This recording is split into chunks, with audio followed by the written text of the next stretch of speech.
Let's go.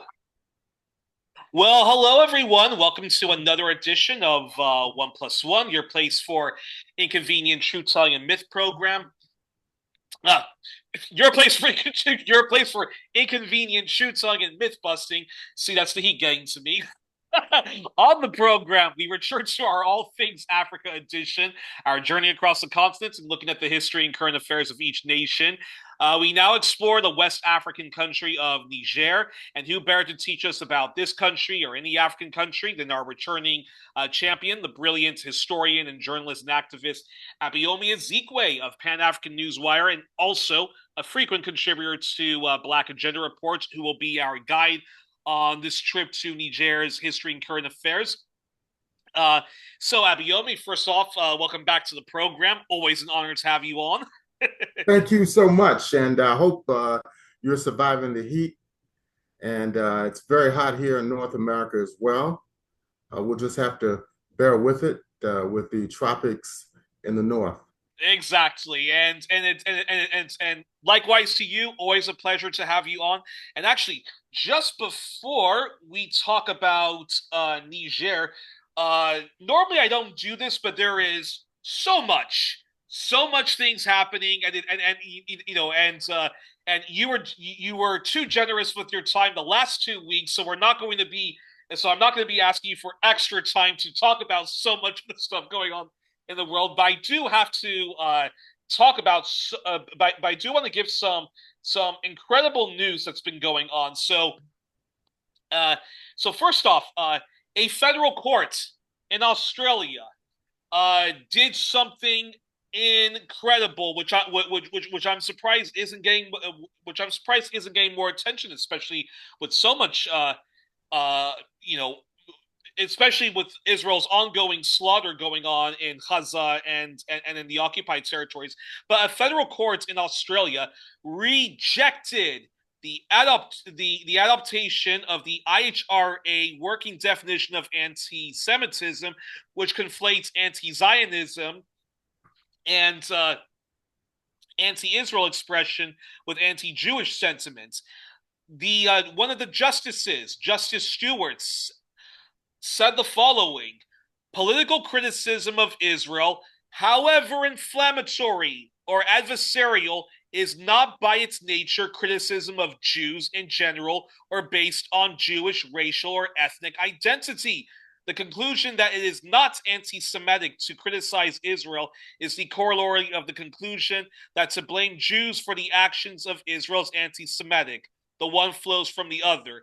And this is incredible because uh, so many journalists in Australia who work for the ABC and others have been fired for rightly speaking out on Israel. So many university professors have either been fired, are being investigated for anti-Semitism, and are being threatened with losing their job. So this court ruling in Australia is simply amazing and a much needed fight back to Israel and the Zionist movement. And another incredible breaking news: Zarah Sultana, who is a fairly left-leaning member of the Labour Party, has resigned from the Labour Party. She is joining the many left-leaning independents that are in Britain right now, and she and Jeremy Corbyn are in talks with their 60 independent left-leaning MPs, many of them who got elected for speaking out on what Israel is doing to the indigenous Palestinians. And they're going to be joining, and they're going to be starting a party, or they're in talks of formally starting a new left-wing party. Now, anyone who has watched One Plus One knows that I have been very critical of Jeremy Corbyn, and because when he was being slandered and when many of his colleagues were being slandered as anti-Semites, instead of pushing back, he often said a version of there is an anti-Semitism crisis, but we're dealing with this. So that being said, although I would prefer that they start a new party with the movement Transform or with the Greens. Look, best of luck to Miss Solanta, Corbyn, and these independent MPs. I hope they go far. But the next time they are accused of non-existent anti-Semitism, I hope that they call BS to the slander and the smear campaign. And with all that being said, there is a fake peace treaty that is being signed in Congo right now.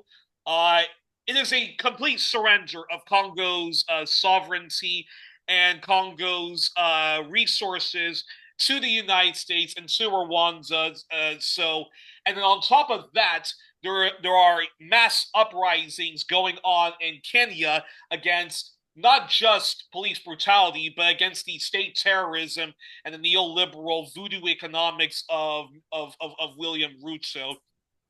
So there's just so much stuff going on right now, and I just had to, and I just felt the need to mention all of that, and folks can and folks check out all of 1+1's coverage on Congo and Rwanda. We have covered Congo and Rwanda so much with guests like Ann Garrison of Black Agenda Reports, Eve Engler, and also Abayomi Azikiwe. And if you want to check out all of our coverages on Africa, including countries like Kenya, Congo, Rwanda, and Burundi, and so forth, do check out that playlist. And 1+1 also, we've covered a lot in the past, historic Palestine and Israel. And if folks want to check out all of our coverage on historic Palestine, check out that, as well as we have an entire playlist on all the times I covered UK affairs and the collapse of the Jeremy Corbyn project. So folks should check out for that, which to better understand why I'm a little reluctant to say yippee for talks of a new party that involves Jeremy Corbyn. But like I said, best of luck to them. But next time, when they are accused of non-existent anti-Semitism, I hope that they just call BS on the smear campaign. And now back to our journey. And now back to our journey on the African continent, particularly the country of Niger. So Abayomi, as always. Oh wait, one more thing. Yes, and folks, as everybody knows, 1+1 has been having a very hard time sharing on content. So folks, please share widely 1+1's content, past and present, because I really do not want to pull the plug on 1+1. So please share widely all of 1+1's content, because I'm blocked from doing that, and do donate generously to 1+1 if you can. And now on to the topic at hand. So Abayomi, the country of Niger. As always, tell us, what was Niger like before French colonization, and what were the conditions of the people when France colonized Niger? Well, the country of Niger was part and parcel of the entire West Africa, Sahel, and Trans-Sahara region, trading blocks, cultural societies, and so forth. And there's evidence, material evidence, that dates back to 280,000 years, 280,000 years before the Christian era. There is evidence of tools of human settlement in that region, now known as Niger. But when we talk about these countries, we have to realize that they were only created as a result of the rise of enslavement and colonialism. So when we speak of Niger, we have to look at it within a broader context in regard to the ancient kingdoms of Mali, of Songhai, of Ghana, of the House of City States. This territory, which today is considered Niger, was part and parcel of that entire regional historical development. People, for example, the British archaeologist John Desmond Clark, who was very well known as an academic, and he did a lot of archaeological digs, discoveries, analysis, and a lot of the positions that he took, of course, have been upheld as a result of radiocarbon dating and other forms of archaeological research. Now, the thing about people like John Desmond Clark is that they were associated with British imperialism. He was a British citizen. Yeah. And he also was connected with northern Rhodesia, the area known as northern Rhodesia, which today is Zambia. It's one of the worst settler colonial regimes known on the African continent during the late 19th century and early 20th century. Not to be confused with southern Rhodesia, which is today Zimbabwe. Northern Yes, Rhodesia got its independence. and that whole area of southern Africa, which I look forward to us exploring in future Right. episodes. But that whole area, known as Rhodesia, was named after Cecil Cecil Rhodes. Rhodes, who was considered quite a liberal icon of his period, but was, yeah, just a vicious white supremacist and laid the groundworks of just so much of the institutional racism and so much of the problems Exactly. that entire region, Southern Africa, and particularly the country of South Africa, when we talk about the brutal mining industry and slave labor and just grotesque settler colonialism. Yeah, so that area of Rhodesia was named after Cecil Rhodes. Yes, and Clark, he served in the British Army during World War II, and he was stationed in the East Africa region on behalf of the British military. And he also was instrumental in setting up the Northern Rhodesia Museum Commission, which did a lot of archaeological work on Southern Africa, but also other regions of the African continent, particularly the area around Niger. Now, Clark eventually, around 1961, took a professorship at the University of California at Berkeley, and he stayed there for many, many years, up until about 1986. But what is interesting about that region is that Niger today and other contiguous states are considered arid or desert areas, areas that are not conducive to widespread agricultural development. Nonetheless, though, thousands of years ago, this area was considered lush, wet, and highly fertile. Same thing with the Sahara Desert today. It was a so-called African humid period where it was literally wet and very lush with plenty of vegetation and water in that region. So it shows that climate change is real, that climate can change over a period of centuries and millenniums. So the people who are in control now in the United States who believe that climate change doesn't exist, some will go as far as to say that climate change is a hoax. They don't know anything about history, archaeological history, climatic history. So that is the tragedy that we face now, that the imperialists themselves, of course, are bringing about the destruction of their own civilization. So it'll be quite interesting to see what happens over the next few years, decades, and of course, centuries. But yes, that is the situation.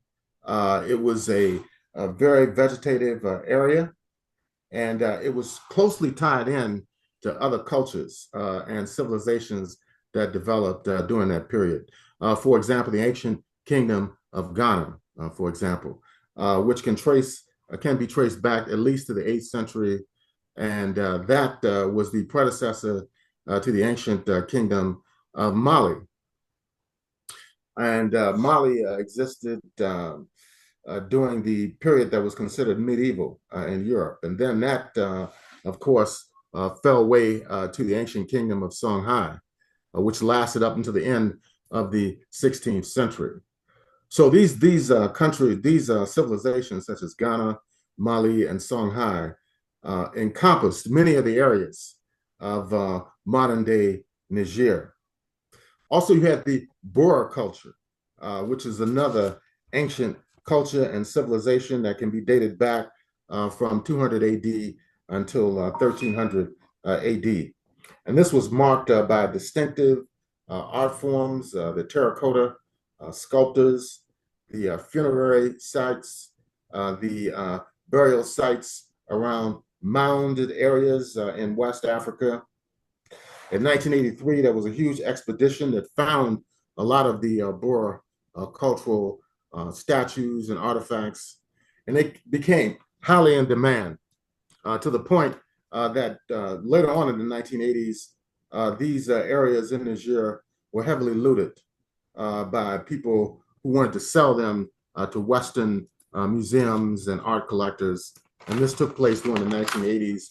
And of course, there's efforts underway to return that classic artwork. So you're Wow. talking about artwork, you're talking about human settlements, funerary traditions, burial places that go back thousands of years.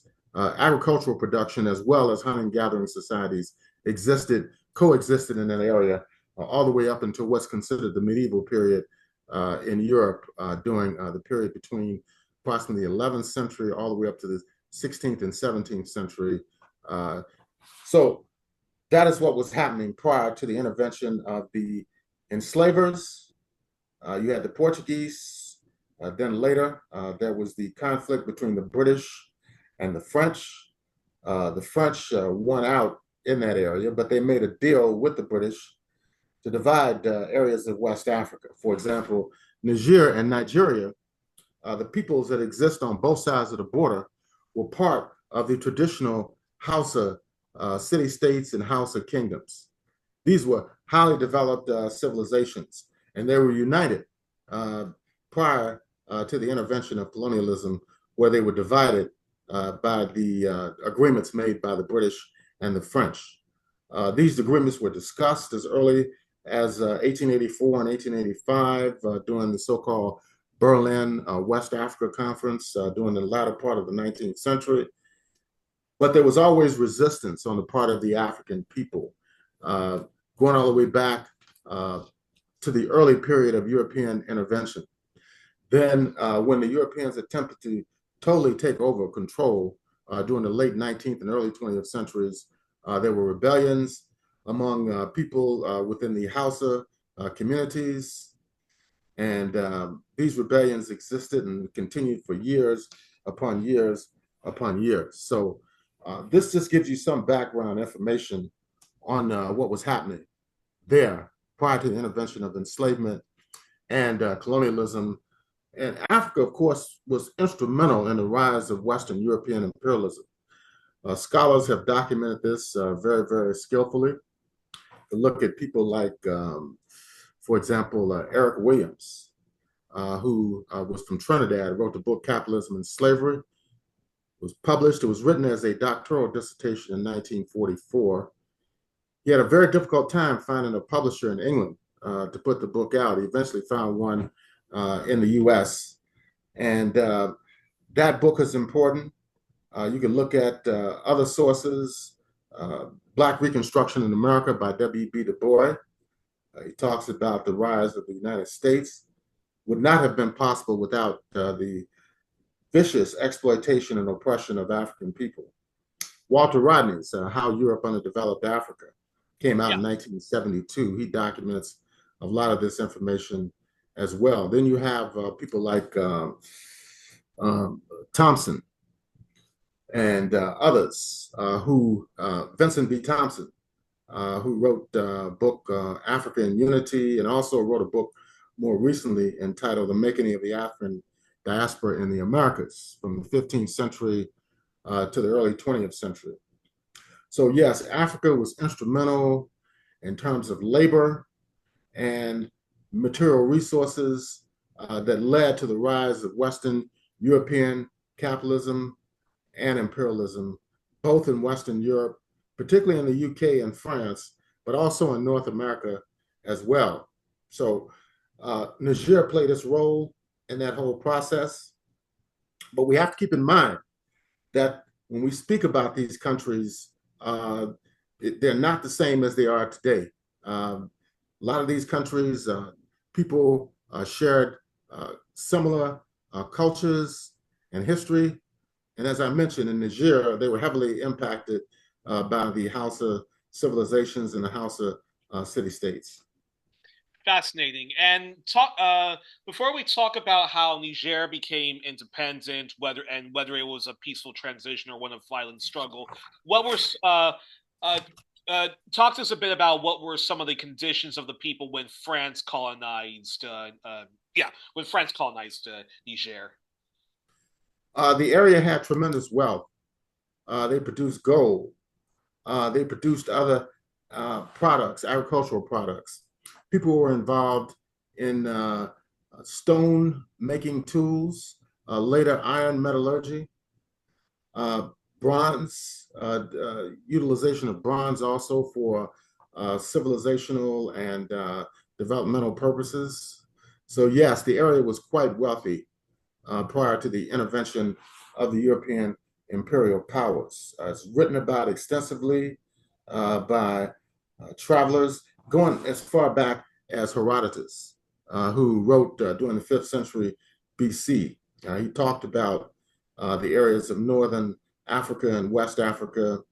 And it's interesting about Herodotus is that he's considered the father of Western historical studies. Yet, on some issues, his views and observations are totally discarded. His writings, for example, on ancient Africa are considered to be non-realistic, you know. But at the same time, others will say, "Oh, he's the father of history." So you can't have it both ways. You can't say on the one hand that the Herodotus, the Greek historian and traveler and explorer, is the father of the Western historical canons. Yet at the same time, when he says that the civilizations in Africa were more advanced than those in Europe, they say, oh, well, Herodotus was just a big liar. Because how could that be true? How could that be true that you have African cultures and civilizations that were more advanced than what you had in Southern Europe before the Christian era? A lot of Europeans cannot accept that because it defies the myths that they have promoted, that Africa was largely deserted. They even say Yeah. that in regard to the Sahel region, the Sahara region, that during the wet periods, there was hardly no one there. But research now into those issues tell a totally different story. So you had these major civilizations, Ghana, just to name the most well-known, Mali, Songhai, the Hausa city-states. You had Kanem, Bornu was also a Hausa territory. And by the end of the 16th century, you had the sultanates who came in from Morocco, and they were able to take over the Songhai Empire by the beginning of the 17th century. Then, of course, with the shifting of trade from the trans-Sahara routes to more towards the western coast of Africa. And when we talk about trade, we're talking about principally trade in human cargo, the trade in Africans for the purpose of exploitation. So yes, this is what happened. So later on, of course, slavery became a dominant economic system worldwide. And this, of course, led to the rise of industrial capitalism by the beginning in the conclusion of the 18th century, but also rising strongly during the course of the 19th century. But slavery was continuing during this particular time period. People were still being brought from West Africa, from the Southwest Africa, from the African interior, even as far away as Central, Southern, and East Africa. There were people that were brought to the Western Hemisphere for the purpose of enslavement.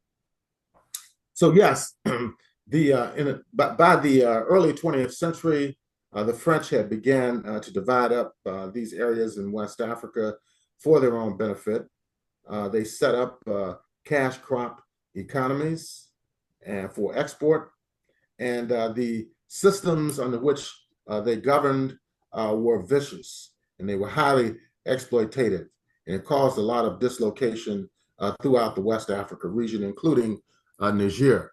So Walter Rodney was correct when he made the statement in his book that was released in Tanzania in 1972 and later at Howard University in 1974, How Europe Underdeveloped Africa. You know, that is the central question. The poverty and underdevelopment that exists in Africa is not endemic, and it's not characteristic of the lower levels of intelligence and human development that existed in Africa. It's a direct result of the intervention of European imperialism during the process of enslavement, colonialism, and today we look at neocolonialism. Yeah, incredible, and I'm really glad that you mentioned that. And it still is quite stunning because I mean, I mean, we have this god awful Fourth of July, weekend, which is just as John Pilger once said about Australia Day, and that we're about to have an orgy of patriotism and ahistorical nonsense, and it's interesting, that in America you can't escape the fact that America's manifest destiny was just was a vile settler colonial project, and you can't ignore slavery was as a major feature of of American history, and it's the same in England. Although kids are not taught about the British Empire, I have met British students who are not taught about the British Empire, how grotesque it was, whether it was in Ireland, the Republic of Ireland, or in Africa, or how America, Australia, New Zealand, and in Canada was founded, and yet France itself also, people are not taught about how awful the French Empire was. And when we think about slavery, I mean, Haiti, hello, Columbus Day. You're celebrating Columbus Day, and Columbus didn't even get to mainland America, but he did found, but look, he did land upon Hispaniola and Haiti and so forth, and yet it's just incredible how all of that can be ignored, how France's brutal history of Yes. colonization can be ignored. And I mean, anyways, so I had to go on that tangent. That's a perfect segue to this question, which is, how did Niger become independent, and was it a peaceful transition or one of violent struggle? Well, I mentioned earlier, there was always resistance to the onslaught of European colonialism. Even as late as 1899 and the early part of the 1900s, there was resistance among the Azna people who were part of the Hausa groupings. There was a queen by the name of Sarawina Mangu, who led her people, the Azna people, in a struggle to drive away the French imperialists. And in retaliation, they killed a lot of the people in that region of Niger. Fortunately, Queen escaped. The Queen escaped and was never captured. She lived in the forest for the rest of her life. And of course, that episode, of course, is subject of numerous myths that her spirit still lives in the forest of Niger. But she represents the struggle, the resistance on the part of the African people against French colonialism during its onslaught during the late 19th and early part of the 20th century.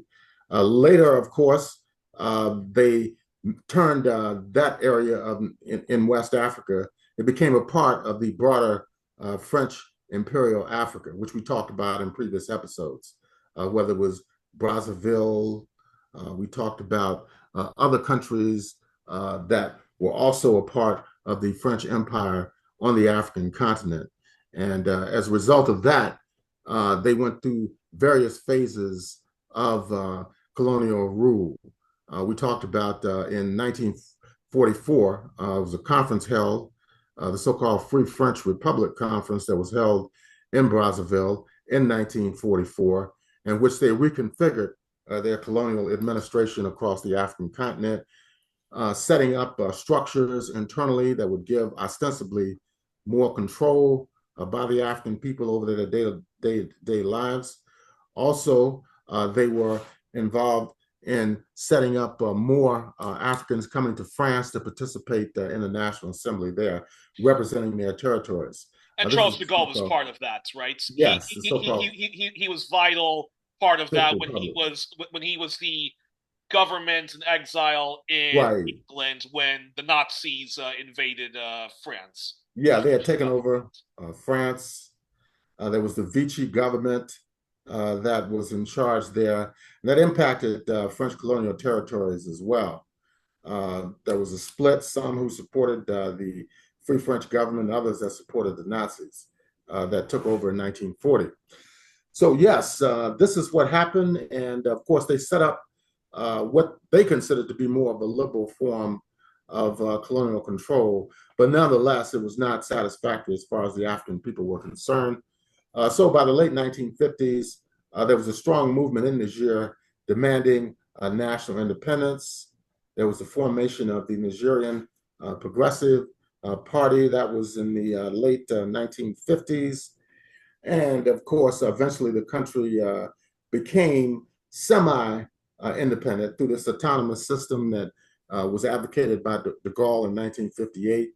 That became dominant between 1958 and 1960. We talked about that before. Only Guinea-Conakry that was offered a similar deal refused, and they struck out and became independent in October of 1958. And of course, Algeria, which was a huge colony that had been dominated since 1830. Yeah. The FLN, the National Liberation Front, had formed a guerrilla movement, and they launched a war between 1954 and 1962. So the whole idea of becoming an autonomous area within France, the dominant view in Algeria, of course, was towards national liberation. And that's what eventually took place in 1962. So the country became independent in 1960 and was led by a man by the name of Hamani Youri, and Hamani Jimori was a leader that led the country for many years during the early phase of independence. And the Nigerian Progressive Party was formed initially and was a part of the Rassemblement Démocratique Africain, Rassemblement Démocratique Africain, the so-called African Democratic Rally, the RDA, which a lot of progressive and pro-independence parties were a part of during the period after World War II up into the late 1950s when it pretty much broke up. And Diore was a leader of what was called the Socialist Movement of the African Sawamba and the MSA. Now, that group sounds very progressive, the African Socialist Organization. But at the same time, his administration was a one-party state, but it was ruled by a lot of dictatorial edicts and did not go over well among many of the Nigerian people. There were many attempted coups d'etats, and of course, up until 1974, when in fact a military regime took power in 1974, which set off a whole wave of other military coups from 1974 all the way up until the most recent, which was 2023. But Niger is very wealthy in terms of resources. They have gold, and they also have huge deposits of uranium. So we could talk about that later. But this has been very, very important in terms of the colonial idea that this country really doesn't belong to Africans because of the resources that exist. It really belongs to France and the United States, and that's been a major struggle over the last nearly 2 years. Actually, talk to us then a bit about Niger's history during the Cold War. And I understand Niger, like Pakistan and like the country of Nigeria that we covered extensively last week, has often been under a far right or very right-leaning military dictatorship, and when under civilian rule, often very corrupt government. Is that a fair assessment? And if not, then do feel free to push back then if need be. Yeah, even though it was called a socialist movement that was formed under the initial president of Niger, most accounts indicate that it was far from that. Even though it was a one-party state, but it maintained close ties with France. There are reports that they even supported some of the most egregious policies of the French government during that particular time period of the 1960s and 1970s, even to the point of supporting France during the Algerian Revolutionary War, which is absolutely outrageous. But there are reports to that effect. Now, in 1974, there was a coup led by a man named Colonel Sinyi Kunchi. And this overthrew the civilian government and the one-party rule. He set up a supreme military council during this particular time period. And the military, of course, eventually, as a result of the economic crises, had to accept the IMF austerity programs, what was so prevalent during the 1970s and 1980s. Wow. And this, of Okay. course, brought about a decline in public spending, efforts to pay back purported loans that were owed, that were given out by France and other Western countries and Western financial institutions. This took place all the way through the 1980s. And Kunchi later died purportedly from a brain tumor in 1987. And then he was followed by another military leader by the name of Cebu. So yes, the economy in the country was doing extremely poorly. But later on in the late 1980s, with the discovery of even more uranium in the country, they began to rely on the trade in uranium in an attempt to build up the national economy in Niger. Nonetheless, though, the uranium industry was controlled by French multinational interests. Okay. And that has been the case up until just recently, when you had the revolution of 2023, the July 26th revolution, which was led by a military general, colonel actually. And today, the Council for the Safeguard of the Homeland, National Council for the Safeguard of the Homeland, the CNSP, maintains control of Niger. It's a country of about 26 million people. They have expelled French diplomats. They have brought about a process for the nationalization of the uranium industry, expelling the French corporation, which had controlled that resource for many, many years. The French Foreign Legion was heavily involved there protecting the uranium resources. And also, they were involved in this regional security apparatus, France and other countries in the region, ostensibly to guard against instability caused by Islamist jihadists. And we've talked about this before. These so-called Islamist jihadists, a lot of them have their origins and support within Western intelligence agencies like the Central Intelligence Agency and others. So this is what's going on right now inside the country. But for many years, there were repeated military coups d'etats inside of Niger. The economy has been doing extremely poorly. On the human index, Niger is listed as one of the poorest countries internationally. So when the revolution occurred in 2023, it's brought about a lot of hope to the masses of the people there, particularly since they have united through the Liptako-Gorma Charter in late 2023 and formed the Alliance of Sahel States. The Alliance of Sahel States is an entity that was formed during 2024, and they broke formally with the Economic Community of West African States, ECOWAS. ECOWAS had been formed as early as 1973, or 1975. And today it had encompassed, by the time of the split, it encompassed about 15 different West African states.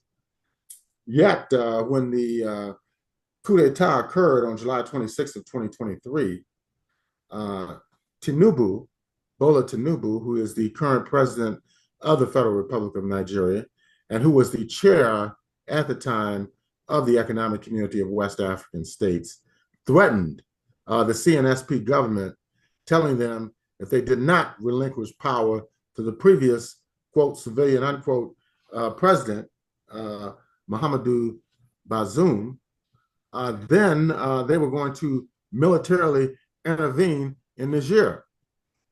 Well, this didn't go over well at all in Nigeria, in Ghana, in Gambia, and other states throughout the entire ECOWAS region. They were quite shocked. And in actuality, what they were proposing was a French, US, NATO-backed military intervention into Niger. And it could have extended as well into Mali, as well as Burkina Faso, because these countries have undergone military coups d'etats as well. They have expelled French military forces, and they have asked the U.S. to leave as well.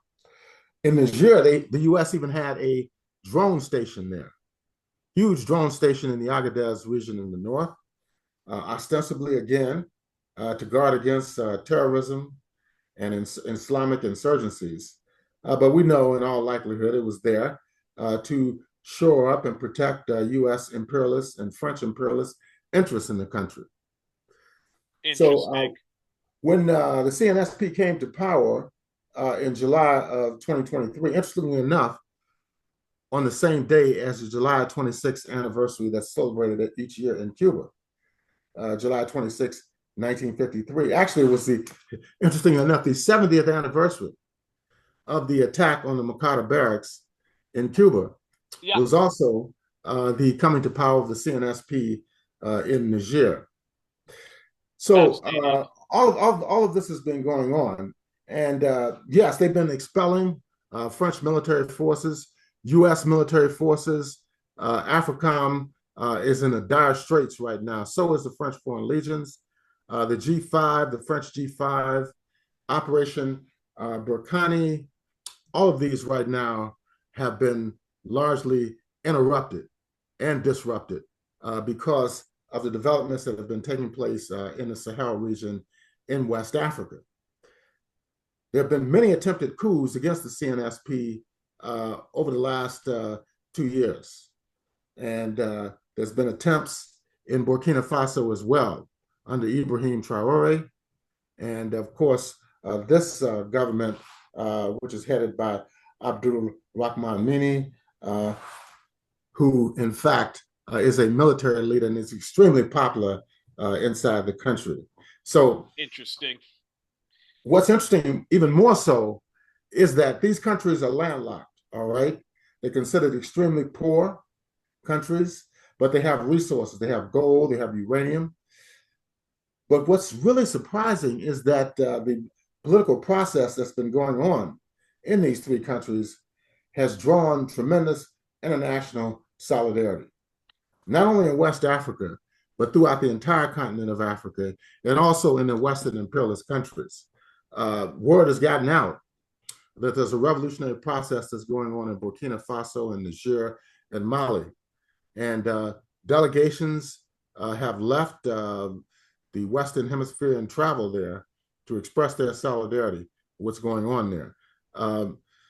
In Burkina Faso in particular, because we have to remember what happened there during the 1980s under Captain Thomas Sankara, who was a Marxist military, lower-ranking military officer who had studied Marxism, who was a Pan-Africanist, and who took power in 1983 and remained in control for 4 years until he was overthrown at the aegis of French imperialism, who had infiltrated his government and turned his top deputy into an adversary who staged a coup. He refused to relinquish control of the government, and he was killed along with many other leading comrades in Burkina Faso in October of 1987. And the neocolonial dictatorial regime of Blaise Compaoré remained in power from 1987 all the way up until about 2014, when there was a general uprising inside the country. And as a result of that, you had another civilian regime that took over in Burkina Faso. They did not do what they were mandated to do by the masses there. And a series of coups in 2002 in Burkina Faso eventually brought about later that year in October of 2002, brought Colonel Ibrahim Traore to power. So Traore and Assimi Goïta and the other leadership in Mali have been working very closely together in this alliance of Sahel states, the AES. And this has influenced developments in other countries in West Africa. For example, in Chad, as bad as the government has been there, and as closely allied as the government in Chad has been with France, they have also asked France to leave the country. Senegal is another one that claims that they want the French to leave as well. They have a new leader, Faye, who came to power as a result of a national rebellion and mass demonstrations and so forth that stopped the previous leader from running for another term, and he left office.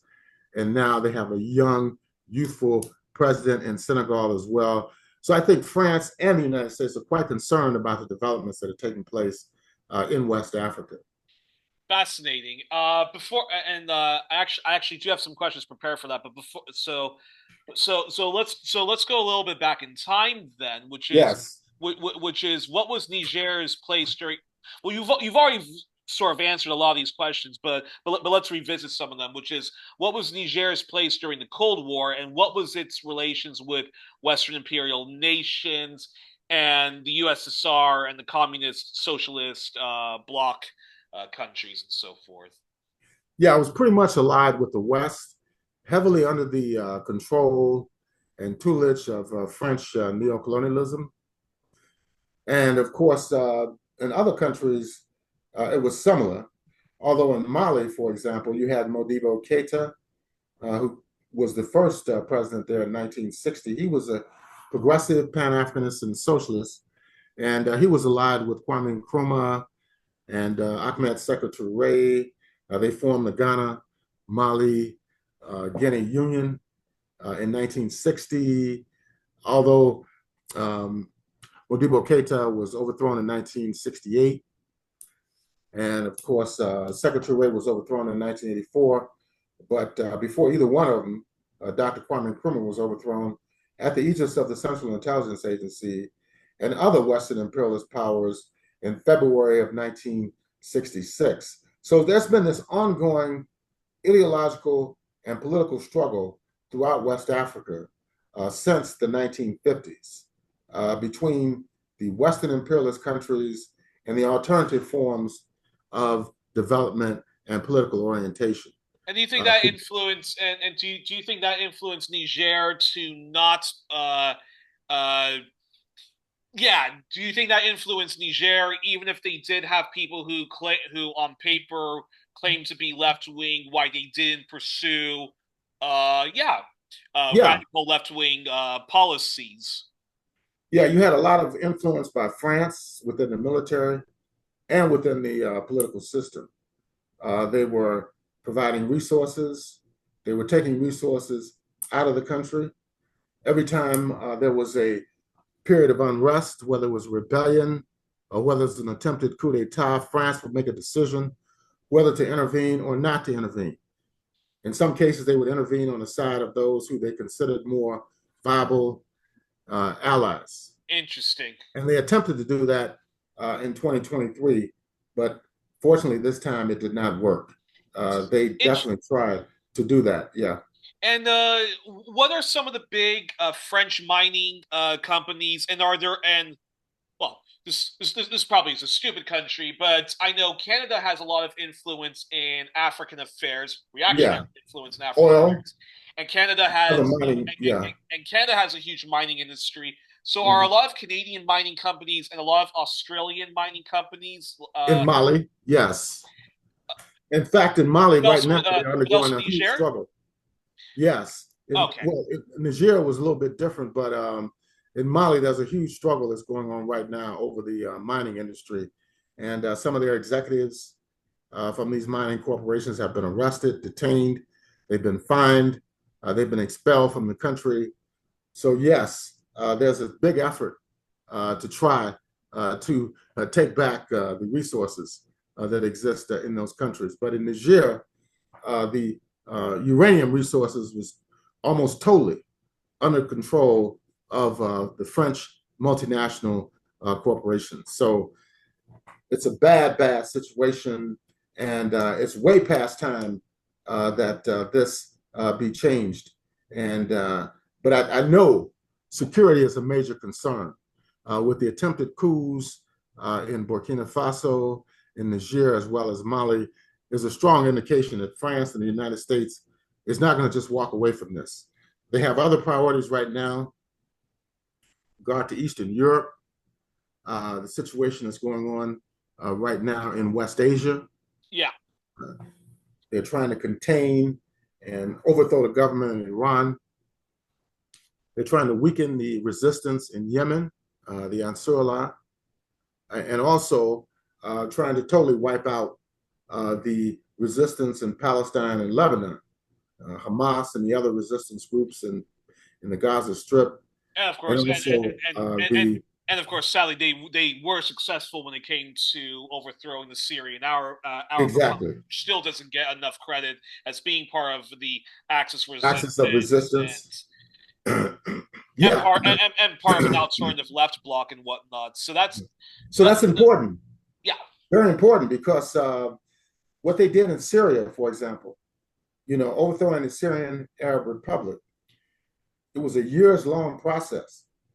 Started at least as early as 2011, around the time that they started the attempt to overthrow the Jemhariya government under Muammar Gaddafi in Libya. And it took them 13 years to carry this out in Syria through sanctions, through the funding of insurgent groups that are linked with Al Qaeda, ISIS. You had the Kurdish, the PKK affiliate, the YPG, in northeastern Syria that was being backed by the United States. Even have U.S. troops that are stationed in northeast Syria, the area which produces oil. They're still there. Thousands of U.S. troops are still there. Now Trump has lifted the sanctions against Syria in favor of this Al Qaeda affiliate, the HTS, which exists now, and they've Yeah, been massacring Alawites. who's readily becoming a an ally of Israel, and Yes. they're really working overtime in the propaganda department. By there's this one propaganda thing where they asked a Mhm. bunch of Israelis, "Do you want peace with Syria?" Yes, we would love peace with Syria. Then they go to a bunch of Syrians asking them, "Do you want peace with Israel?" Yes, we want peace with Israel. We want peace with the West, and it's just like, Yes. wow, yeah, because when has that ever happened? I know. I know. So this is the situation that exists there now. Now, they claim Al Qaeda and ISIS are mortal enemies of the Western imperialist states. But we've seen how they backed these groups. They backed them in Libya, and they backed them in Syria, and they're backing them in West Africa as well. So these people are not enemies of the United States. They are used by the United States in order to maintain imperialist interests on the continent. So that's what's happening right now in the Sahel region. The Alliance of Sahel States has gotten a lot of attention, a lot of solidarity. In Burkina Faso, the neighboring country, for example, the outgoing head of the United States Africa Command um, attacked Ibrahim Traore before the United States Congress just several months ago. Interestingly enough, he is being moved out as head of AFRICOM, and they're going to move in a white man. This guy was African American, but he's a total sellout. But now they're going to put in a white guy who's over the U.S. Air Force, who's the Commander General of the United States Air Force. This is the first time an Air Force general is going to be made head of AFRICOM. All right. Wow. So AFRICOM is very concerned that its status on the African continent is being threatened, because if this catches on, spreads from the Alliance of Sahel states to other regions of the continent and along the coast, whether it's the west coast of Africa, the northern coast on the Mediterranean, or the eastern coast in terms of the Indian Ocean, yes, AFRICOM is going to be finished. Yeah, and actually explain to us again how Niger fared after the Cold War when it was the unipolar world dominated by the US, and talk to us a bit more about how France still maintained quite a neocolonial relation with Niger. And then my follow-up to that is talk to us about Niger's history during the early 2000s and 2010s and France's influence in all of that. Well, of course, there was a big push. We talked about this in previous episodes. During the early 1990s, away from one party rule, away from military rule, towards, quote, multi-party democracy, unquote. Now, on the surface of this, it may look good, but if it's multi-party democracy still under the domination of neocolonialism, then it's not so good. So you have political leaders who are funded, financed, and coordinated by France and the United States and Britain, which are in fact securing their continued dominance inside of these countries. That's what happened in Niger. You had a series of elections in the 1990s and in the 2000s with a series of leaders, but they were not able to break their ties with France or with the United States, even all the way up to Mohamed Bazoum, who was overthrown in 2023. He was an agent of U.S. and French imperialism. This is why they fought so hard to have him reinstalled, by imposing sanctions and by threatening military intervention. The U.S. even sent, the State Department under Joe Biden even sent delegations there to try to arm twist the people in Niger to allow Bazoum to retake office. But it did not work. It did not work at all.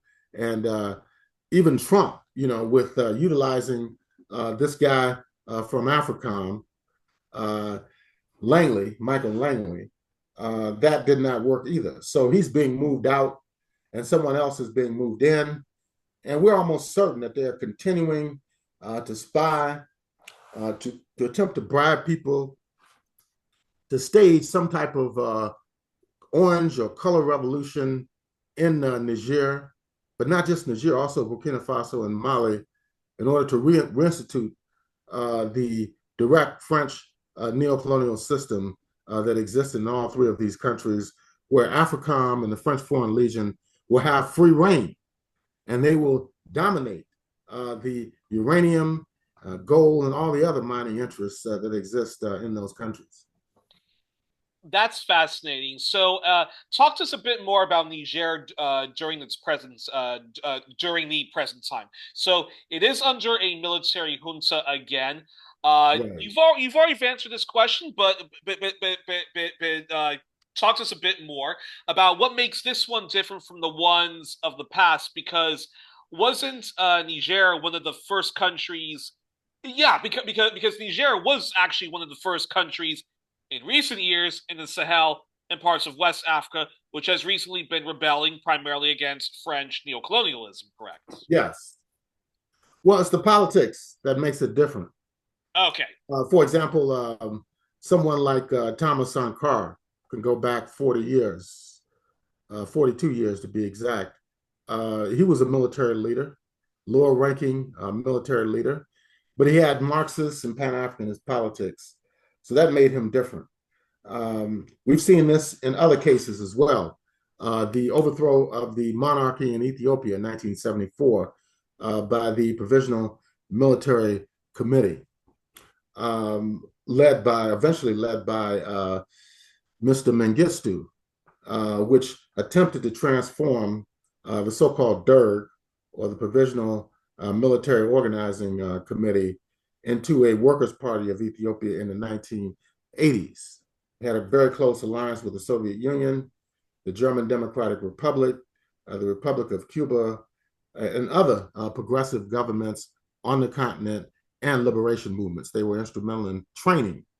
For example, Mkonta Bob, Wesizwe, the ANC. Bob Yeah, Marley and the Rastafarians would disagree with you on that, and Bob Geldof, they're celebrating Live Aid, and they would very much disagree with your characterization of the Derg. So, yeah, right. But I think the Rastafari was given land, Shashaman settlement by the monarchy. So yes, this definitely complicates, the Ethiopian historical analysis of the latter years of the 20th century. well, Uh, it also it yeah. also Mhm. well, let's And we talked about this in earlier yeah, broadcasts. exactly, and Yeah. all and I'll just say the following thing about Ali Selassie, having seen a CGTN documentary about him. He clearly did some good things, but towards the years, especially Yeah. if you look at some of the journalism that that some of the journalists at Thames TV, which was quite a left leaning news outlet, Thames TV. Hmm. John Pilger did a lot of documentaries, by the way, for them for World in Action, and it was clear that Haile Selassie, the dark side, was getting darker towards the end of his reign. Hence why he was overthrown in you know in a military coup and so forth, and the whole story of Live Aid, you know, overly overly simplistic, which is why I'm not joining in the celebrations of those. And of course, Bob Geldof and Bono of U2 have been very, very cozy with a lot of neoliberal governments and have not raised a stink about the IMF and so forth, and about Hmm. how neo-colonialism, that is the root of all evil in Africa, not just these bizarre and natural disasters and Africans can't get their stuff together because of famines. No, all of that. And the reason why a lot of these countries aren't able to overcome famines when they happen Yes. is because of Hmm. other development. And just you know Right. and when it comes to Bob Marley and reggae music, which I do like and respect, but for a lot of the good, protest songs that they've done, whether it was about Jamaican neocolonialism, the overlionization of Ali Selassie becomes very problematic. And recently, uh, because it's the 4th of July weekend, recently Beyonce has been under a lot of criticisms towards Native Americans and allies to the liberation of Native Americans, because she was wearing a shirt celebrating the Buffalo Soldiers. We all, and anybody who has heard that song, the Buffalo Soldiers of Bob Marley. Well, the history is wrong on that. The I history is know, plain I wrong know. on that. The Buffalo Soldiers were, Indian killers. yes. I mean, Well, so yeah, the history, they were yeah, out in, well, what happened was it's a long, complicated history. And maybe we can get into it in a future episode. But yeah. yeah, the Indian Removal Act of the 1830s resulted in a lot of Native Americans being forced from the southern states out to the west, so-called Indian Territory, Oklahoma and so forth. And they took their Africans slaves with them. And when they got there, even after the Civil War, of course, they had to do something. So some of them were recruited into the U.S. military as scouts, and even some Native Americans, Seminole scouts and others. So, but the point is that in Niger, the uranium was controlled by this multinational French company called Orano. All right, they controlled the uranium resources, and Niger is estimated to be the eighth largest producer of uranium in the world. Uranium is very important, for nuclear technology, whether it's weaponry or nuclear medicine and other uses of it. In fact, one of the many upon innumerable lies that led to the illegal invasion, reinvasion of Iraq, the U.S., Britain, Australia, and its allies, Canada secretly. But one of the many lies was that Saddam Hussein was in Niger, or was trying to get, or was trying to ask the government of Niger at the time for some yellow cake so that he could enrich uranium. And of course, he can't have nuclear weapons and biological weapons, even though whatever awful weapons he did use was given to him by the West. So Yeah, to use against the Kurds and to use against the Iranians during the 1980s. And the weapons of mass destruction was a lie. But when they did intervene, the weapons they did find were weapons that were supplied by the Iraq government during the 1980s when they were fighting against the Islamic Republic of Iran. But this is a very, very important point, that they used Niger as a justification for the intervention in Iraq in 2003. And this guy, Joseph C. Wilson IV, who passed who was away married, actually, who actually passed away a few years ago. Yeah. right? Yeah, he his wife Valerie Plame was a CIA operative, and I think he was too. She had non-official cover, some dummy LLC that she was utilizing to do spying, in various countries. But they sent Joseph C. Wilson IV to investigate this idea Yeah. that Niger had supplied uranium to Iraq so they could make nuclear weapons. Give me a break. He said no, there was no truth to it. Then they outed his wife Yeah, as a it was, CIA and it agent. was a huge scandal at the time because uh, Yeah, because to out a CIA agent is a crime in the it U.S. is since the because 1970s. because it violates national security and so forth like that. And many people think well, I mean, it's obvious. The Bush administration was retaliating against Right. against Wilson, who, when the New York Times was had an avalanche of propaganda, junk journalism on Iraq, he Woman wrote named an Judith piece Miller. saying, yeah, he wrote an op-ed piece saying, no, Saddam didn't do this. There is no, he's not building WMDs, and then they outed his wife as a CIA agent, and they both, and then both. Well, of course, she had to stop her CIA activities, but he basically, resigned, in disgust and Yeah, yeah, so that shows they'll give up their own agents if it satisfies their interests. And since the 1970s, when there was a former high-level CIA operative who resigned and turned over a list of all of these CIA operatives working in U.S. embassies and other places around the world. And one of them was even killed in Portugal, I believe it was, in 1974, 1975. So since that time period, they have said this is a major, major crime. And if you out a CIA agent, you could get life in prison. I don't know. You may get executed, by the federal government. But this is what happened way back 22 years ago involving Niger. But this company, up until recently, was controlled by French economic interests, a company named Orano, who had controlled that.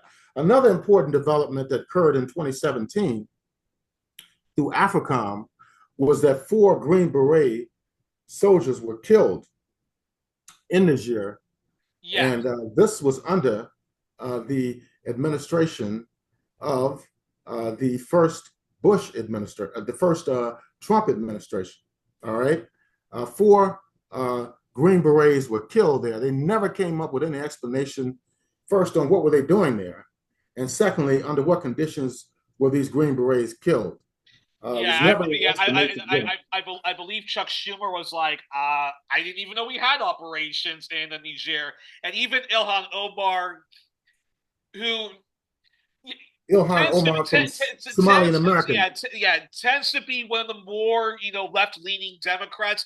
But I think even she utters something like, "I didn't know that we have proxies in Somalia. I didn't know that we still I didn't even know that we had troops in Niger." And it's like, okay, like this is your job, and you guys like, but yeah. Anywho, Yeah, I don't know if they were briefed by the first Trump administration that these operations were going on, but there's a U.S. Africa Command, there's an AFRICOM. It's been in existence since early 2008, and it was instituted under a Republican administration. Uh, the so, what is the situation involving this? It was instituted at the end of the second administration of George W. Bush Jr. Yet they claim they had no idea that AFRICOM troops were in Niger. And this happened during the fall of 2017, right after Trump took office for the first time. So Niger is a very, very important landlocked African state that has resources that are coveted by the Western imperialist states. So that's good that people have come out internationally, the African people on the continent, as well as the diaspora, in defense of the Alliance of Sahel states, including Mali, Niger, as well as Burkina Faso. So let me ask the second to last question.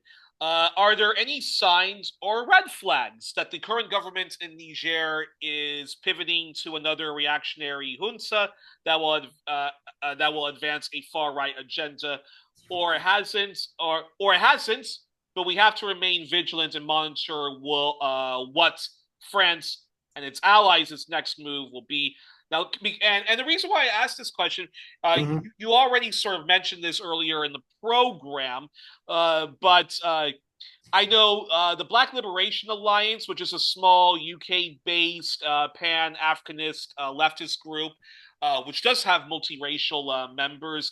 Twice past guest Fiona Sim is is a member, and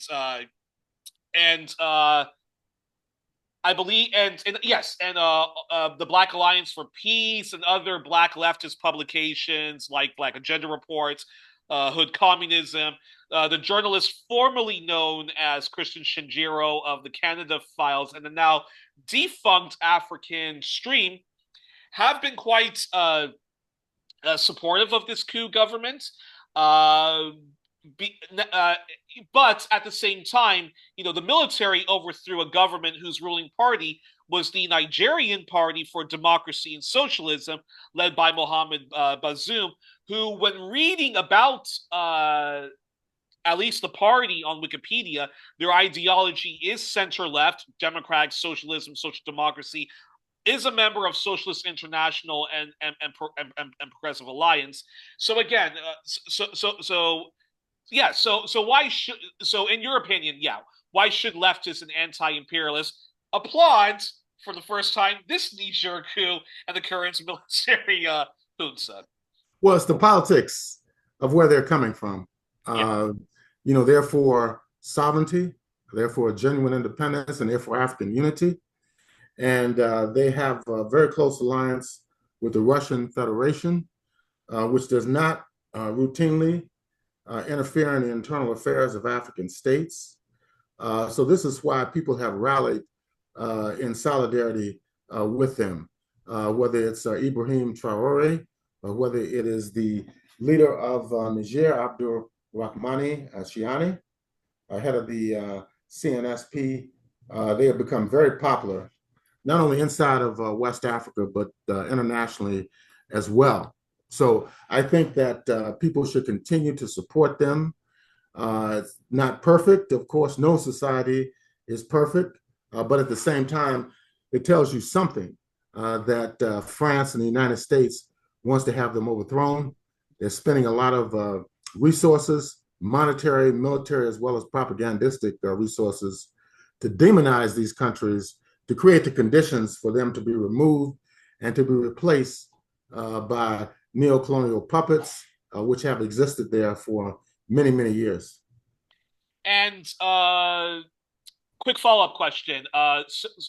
Mohammed Bazoum, leader of on paper a left-leaning party, but he was not doing the bidding of the majority, destitutes Nigerians and the working class yeah, Nigerians, correct. Yes, right. So just like the initial president of the country who served in the 1960s, 1970s, who claimed, to be socialist, but the actual politics was clearly allied with Western imperialism. So that's what we have to look at, not what people call themselves, not what they say, but what they actually do in reality. Yes, and also an important reminder for the audience. I believe during the during the 80s, France did have a socialist president, Francois Mitterrand, who I'll give him credit for the French working class and for the French bourgeoisie, not not a bad president. And even Jacques Chirac, whose party is on paper, a right wing party, is a member of very right wing groups, but very much, a Gaullist. And these are the few right wingers who you can call compassionate conservatives or somewhat progressive. But at the end of the day, they look out for their French people. When the French unions strike, they will actually make concessions to them. But why France is the way it is, an advanced economy and so forth that can spoil their people with the best healthcare in the world, according to the United Nations, is because they exploit Africa and so forth. So it doesn't matter whether you have on paper a right wing party in power in France or a left wing or a socialist party, they still engage in Western imperialism. And it's important to know that Socialist International and Progressive Alliance, yes, these are where all the center left parties from some from Latin America, a lot from Africa, from Asia, and so forth. But they are dominated by Western social democratic parties of Western Europe and of the Nordic countries, and even of I mean, the NDP is a member of this, but they still more or less advance a very, very social order well, social imperialism, basically. Mhm. Correct. Well, just look at what's happening in France over the last two years. You had a huge outbreak. Well, really 3 years. You had a huge uprising around the shift, the so-called reforms in the pension system there, where people had to work more years to get full benefits. That was nationwide strikes, rebellions took place. And when it came to a vote in the National Assembly, Macron rammed it through, absent of a vote of the National Assembly. And then when they had elections last year, and the left, the French left, had a huge block of votes and could have very well appointed a prime minister there. And Macron held off the appointment of a new government till after the Olympics. And then when the prime minister was appointed, it was somebody more towards the right. All right. So where does that leave the left in France at this point? And there's no discussion that I've heard about a presidential election taking place in France. So you have Macron, who is there, who from time to time will come out and criticize the state of Israel, say he's going to recognize the state of Palestine and so forth. But in the long run, nothing really occurs. He No, still wants to remain in the Western imperialist camp. well, and historically, And he's a former socialist, right? actually, well, He's a part of the Socialist Party. actually, Macron is even funnier than that. Macron is Yeah, actually even funnier than that. I think he was a member of both the Sarkozy and the Francois Hollande. So Sarkozy was part of a right wing party, UMP, and Sarkozy was actually more on the right faction compared to Jacques Chirac. And right. Sarkozy was in power for 5 years, as the butcher of Libya. Libya, very aggressive towards Iran and placed a lot of sanctions on Iran, claiming that they were building nuclear weapons and all that. and all that nonsense. So, I believe Macron was an economic advisor or a minister in both Sarkozy, later Francois Hollande, who continued a very aggressive imperialism and also aggressive austerity and so forth. And then both of those parties collapsed. You have Benoit Hamon, who of the Socialist Party, but basically the Socialist parties, the leadership boycotted Benoit Hamon, and basically the party collapsed.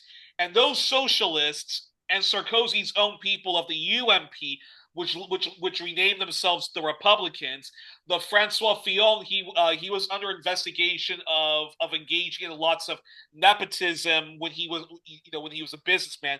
So both of those parties collapsed, but then those two parties ended up supporting Macron's En Marche party, which on paper, well, the media lies. The media claims that this was a centrist party, but basically it was just another right-wing party. And now Macron has ruled uninterrupted for now 10 years because the term limits, which Sarkozy and it used to be that you could be in power for 7 years. 7 years was your first term. If you got reelected, what good for you. If not, that was the end of it. And it was Sarkozy that introduced these new term limits, and he only served in power for one term. So Macron has actually ruled, and Macron, I think, has been the first French president since Chirac and Mitterrand to have ruled, back to back. But now he has to step down because of term limits. And now in France, the big question is who is actually going to succeed En Marche? Is En Marche actually going to be able to govern? There's no talk about if the Socialist Party is going to have a comeback or if the Republican Party is going to have a comeback, because Sarkozy is now completely tainted because he was found guilty of accepting illegal donations from Gaddafi, who he murdered. Yes. Well, that was the reason why he was so adamant that he had to be killed. He didn't want to pay him back. He didn't want to pay the Libyans back. So yes, Gangster moves. So right now in France, it is.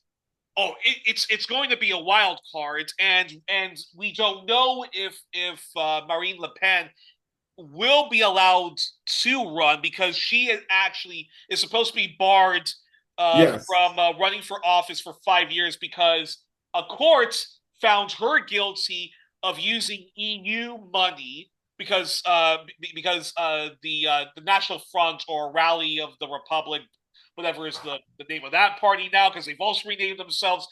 But basically, apparently, they used EU money, which is supposed to be only for EU-related stuff, and apparently they used it to help grow the party and so forth. So we don't know if she even will be allowed.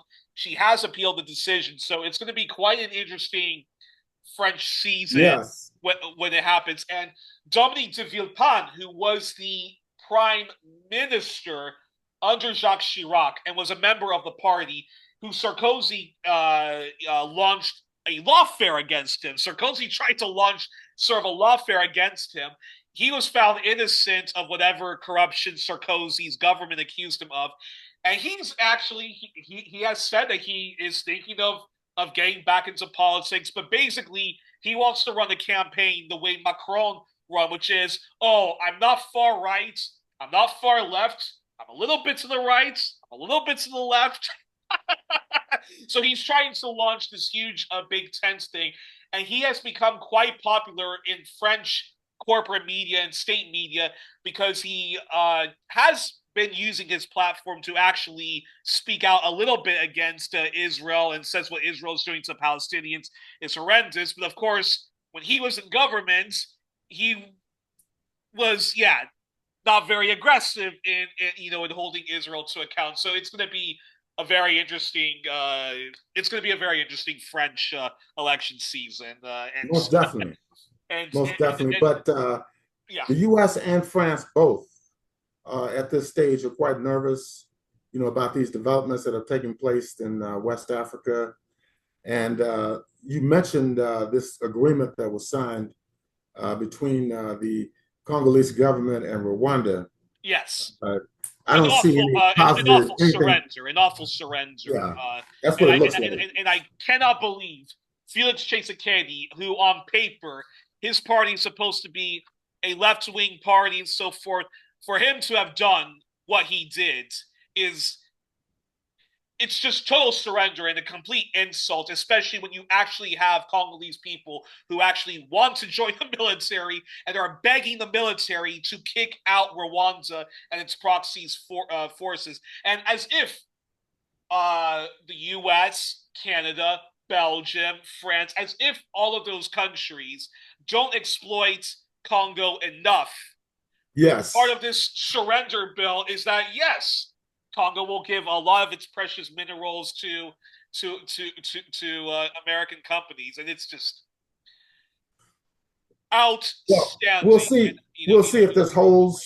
outrageous. There'll be, some opposition, strong opposition inside the DRC against this. It appears as if the military in North Kivu and South Kivu collapsed, and they were not able to defend the country against the M23, which Yeah. is backed by Rwandan Patriotic Front.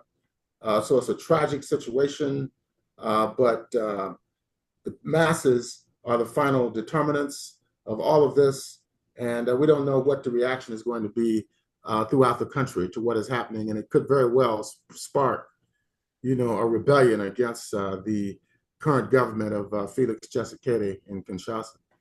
Uh, Final question. You already talked a bit about Russia and Niger's relations, but okay. So, given that the current military government of Niger is actually advancing a lot of much needed socialist policies and actually does have the support of the masses and so forth. This is why we have to be careful when we read stuff on Wikipedia, and why we have to be careful when we read English language, French press, and so forth, especially if they try to target left leaning audiences. So you've already told us that the current government of Niger is actually advancing a lot of socialism and so forth, and it is part of this African Spring we've been seeing. These former French colonies rebelling against neocolonialism. So that being said, what more can you tell us? Final question: what more can you tell us about Niger and BRICS? Any historical relations with some in BRICS that are continuing and will continue to be good, depending on if Western imperialism sabotages it. Sabotages it. Yes, I think that the Brazil, Russia, India, China, South Africa Plus Summit is a part of this whole movement against the West. Even though it's not socialist, it is a movement towards de-dollarization and developing a new development paradigm. That's why the new development bank has been created. It's headed by Dilma Rousseff, the former president of the Republic of Brazil. And I think that, along with the Alliance of Sahel States and other formations that have surfaced, are part of a movement, a global movement in the developing countries to move away from US dominance. And it's not going to be easy, and it may not happen rapidly, but at the same time, I think the process is well underway in that regard. And you have the resistance axis that exists in West Asia. You have the Alliance of Sahel States. There's BRICS, and there are others that are working to try to throw off French and U.S. imperialism from their countries. So I think this is a process that's taking place, and eventually it will be victorious. One can only hope. Well, that's a perfect place to end. Well, we were joined on this All Things Africa edition, learning about the history and current affairs of Niger with our always wonderful returning champion, historian, journalist, and Pan Africanist leftist and all round anti imperialist and supporter of all people power movements, Abayomi Azikiwe of Pan African Newswire and Black Agenda Reports. Check out his work and all of his appearances on One Plus One, and subscribe to Pan African Newswire and Bar and donate generously to them. And don't forget to do the same for One Plus One and share widely all of One Plus One's content and encourage others to like us and again share and donate because One Plus One has been I've been unable to share my work consistently. So if folks can do that, please do that so that I don't have to stop doing 1+1. And the next country we'll be exploring is Mali. Join us next week for that. Have a great weekend, folks. Good night and good luck. All my best. And of course, two lastlies. Rest in peace to Michael Madsen, sadly gone, but will be forever immortal in Reservoir Dogs, Kill Bill Volume 2, Donnie Brasco, and of course Free Willy 1 and 2. And folks, because normally we try to do an anti-Canada Day, anti-4th of July, but we were unable to do it this year. But well, I would just remind, I'll put in the show notes. Folks should check out when we had Margaret Kimberly, the executive editor of Black Agenda Report, member of UNAC and Black Alliance for Peace, and Al Jones, the wonderful Black Canadian poet, abolitionist, journalist, feminist, and anti-imperialist, all around, flaming left-winger and university professor. Just rewatch that episode where we trashed Canada Day and the 4th of July, and other great conversations were explored. Until then, folks, join us again. Join us next week. We will be exploring the history of Mali, and all my best until then.